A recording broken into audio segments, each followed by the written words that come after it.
take a moment and listen to this woman's video. I will be in on the back end to give my thoughts.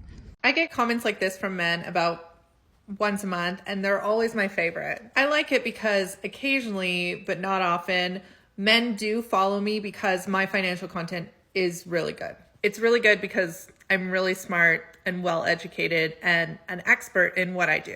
And some men are willing to look past the fact that I am a woman because of those things. But then inevitably, I address a political or gendered issue and they suddenly don't like where I'm coming from. And the reason I find this so interesting is because engaging with the financial world, engaging with the economy, engaging with the markets is a different experience for women than for men.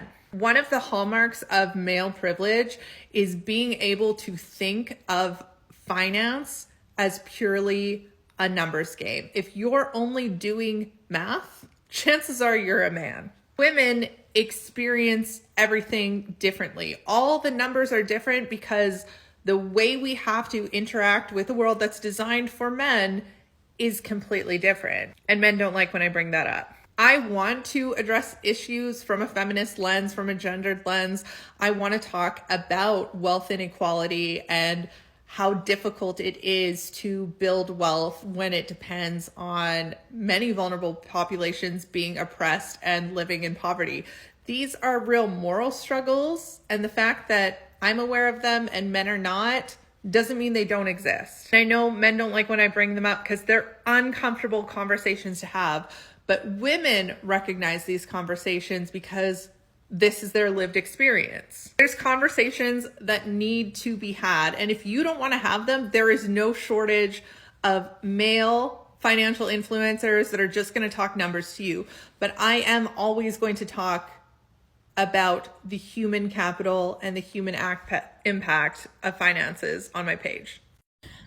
What I love about this woman speaking on finance and giving her perspective as a woman, she is a white woman, and I'm sure that she has experienced what I experience sometimes when people minimize my thoughts on things, because I do bring a perspective from the Black woman experience.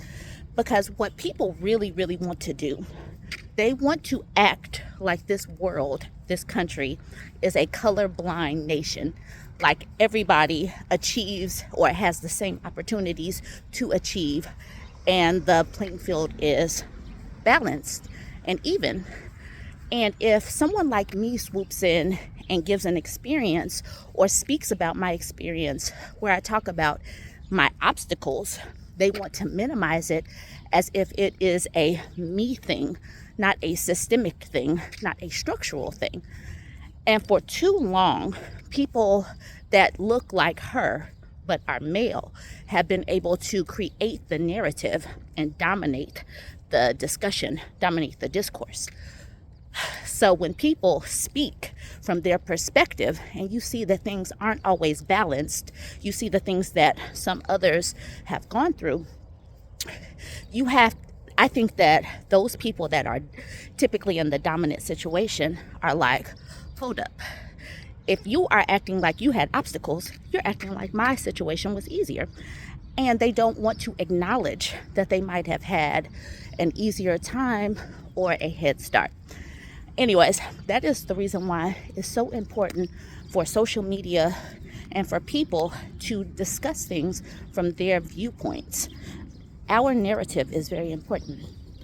And when we have these discussions, it is important to hear voices and be able to take yourself out of the equation and not get immediately defensive, because that is what some people do.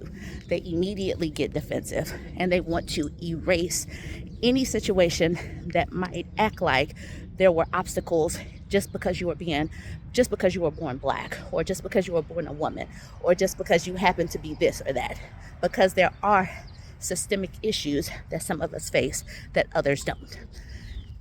Anyways, you guys jump into the comment section. Tell me what you think. Like, comment, share.